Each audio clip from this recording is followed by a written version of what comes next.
Hello YouTube, my name is Eddie and I write Spooky Plays, and this is my first YouTube recording for this channel. I would normally be streaming this, except my computer cannot handle me to stream a game and stream at the same time. However, there is a new Dead by Daylight PTB out, the new test build, new killer, new survivor. If you were watching my stream yesterday at time of recording, I'm not sure when I'll get this up, you'll know that I was speculating on what this could be, who the new killer is, with my friend Alex on stream. And from the little, I've tried to stay away, but I know it's K-pop. That I do know. I was way off, and I'm like mad at myself for being way off because the fact that it was K-pop was super obvious, like super obvious. Beyond the fact that it was Korean, like the music I'm dumb. I'm just. Where did I get Slender Man? Oh my god. Well, it's clearly very slowly, but I was also loading this. Wraith, you okay? This is what I mean by my computer can't really handle this. Wraithy boy's looking kinda... There we go. What is this? Is there a new map? Is that... What? Okay. Oh, I love this. Music! Wraith looks like... This is more going to be about how bad my computer is at running this game, but Wraith right now looks like he's, like, green screened into the back of this. Like, digitally edited into the game. He does not... Maybe this is... Oh my god. Oh my god. I'm just like, this profile is this picture is so good. The Trickster.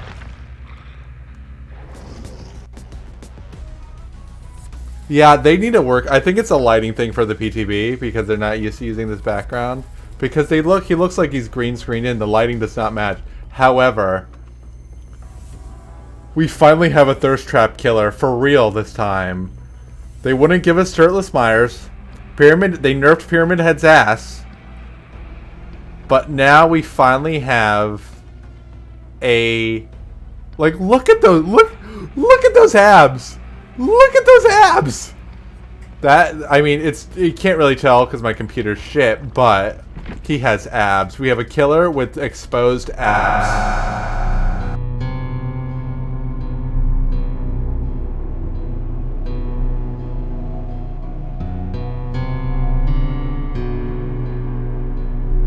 Ladies, gentlemen, and esteemed listeners beyond the binary, the Mad Lads did it. Behavior Interactive has introduced the world of K-pop to the world of Dead by Daylight. Looking back at the teasers, it's kind of obvious, and I can't help but laugh at my pathetic attempts to speculate on what they meant. Suffice to say, I was way off. I mean, Slenderman, really? The reaction to Chapter 19, titled All Kill, appears to be mixed, to say the least. Ji-woon Hack, aka the Trickster, is certainly not the scariest killer visually. In fact, I would say he's intentionally our first thirst trap killer. As a shirtless David Maid, I'm personally not mad about a killer with abs on display, and I'd go even further to say that fan service and titillation is as much a part of horror history as blood, guts, and gore. And Ji-woon serves as a perfect representative of that part of horror history because yes, his character model is pretty, but his backstory is certainly not. When I first read the Trickster's lore aloud, I had to stop several times because the imagery it summoned in my brain just sent shivers down my spine. There is honesty in their suffering. Ji-woon recorded each set to synthesize them and working them into his songs, hiding them. Oh, that's so... Oh, the shiver that went down my spine just now, hiding them behind layers of melodies. This is the first time a Dead by Daylight killer's backstory, and notably not the tome lore but the character profile, has genuinely frightened me. So much so that here I am, writing another Dead by Daylight video instead of working on my Marble Horns video essay. It's almost done, I promise. I'm just working on getting the shot list together. It's coming. Or the play that's getting read in July. Shh, that's spoilers, Eddie. I wanted to film a full reaction to all the new content for my other channel, but apparently my computer can't handle the PTB with OBS going, although I might try to record some other way. Hopefully I've succeeded and you're seeing it now. If not, then fine, whatever. Here's some Shirtless David gameplay. Yeah, close enough. This chapter is by far one of the most cohesive and well-packaged pieces of storytelling content Dead by Daylight has delivered to date. It's the first non-licensed chapter to have the survivor and killer know each other, and not just in a passive manner the way Jeff is connected to the Legion, but in a way that they are integral to each other's lives. Ji-woon and Ji-woon know each other intimately in a way that allows them both to serve as incredibly dynamic characters within their respective classes. Ji-woon is by far the most human-looking of all the killers, with no mask to depersonalize him and only his yellow eye to represent his distortion at the claws of the entity.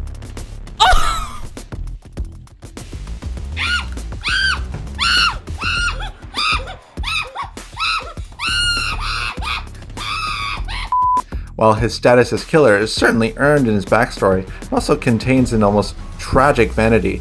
So much of his music is described as touching on raw human emotions, and the driver behind his psychopathy is reminiscent of some of the more sympathetic horror villains, such as DVD's very own Piggy, Amanda Young, who incidentally was previously the most human-looking character in the game.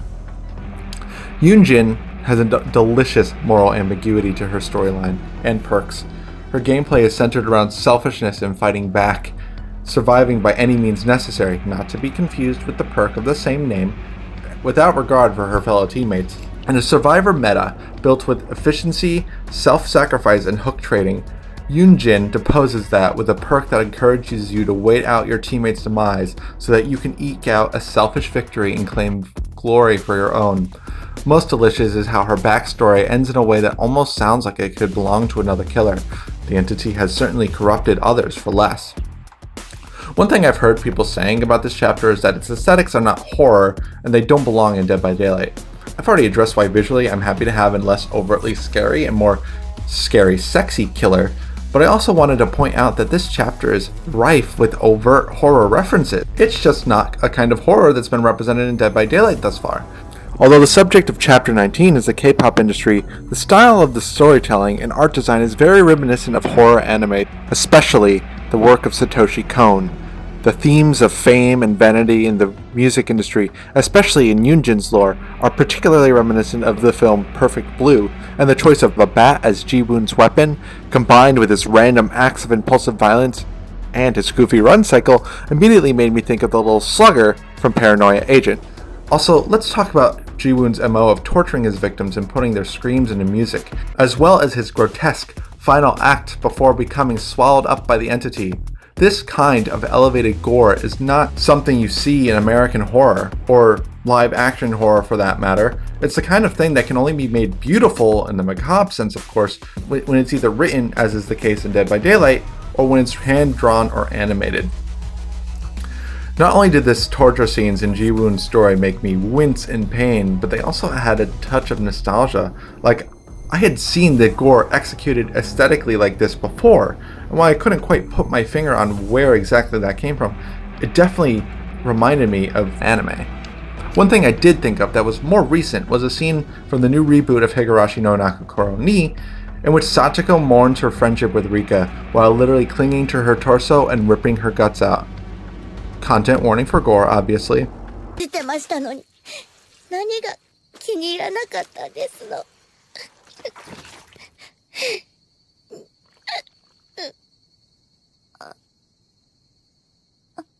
なのに、どうしてひなみ沢を捨てるんですの。お社様でなくても悲しいですわよ。私だって悲しい。あんなにも楽しいひなみ沢の日々が、リカにとってはその程度のものだったなんて。あまりにも悲しくて、悲しくて。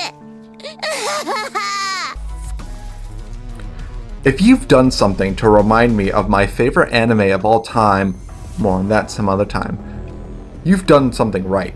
This is the first Dead by Daylight chapter to come out since I started making content, and I couldn't have asked for a better horror story to sink my teeth into. Let's hope Ji-woon's gameplay lives up to the hype set by his lore. From what I'm seeing, he seems to be an easier to control but far less powerful plague. I will say his animations are a bit goofy to me, especially his run cycle, but perhaps they'll update that in a hot patch. I mean, they certainly won't have it fixed in time for this to go live. Anyways, that's it from me. I hope you liked the video. If you did, please let me know by leaving a thumbs up. Do you stand Ji-woon? Only yes answers are valid. Leave a comment letting me know if the wink has left you flustered. And if you want more spooky Dead by Daylight lore analysis, be sure to hit the subscribe button. This has been Paranormal Playwright, and remember, death is not an escape.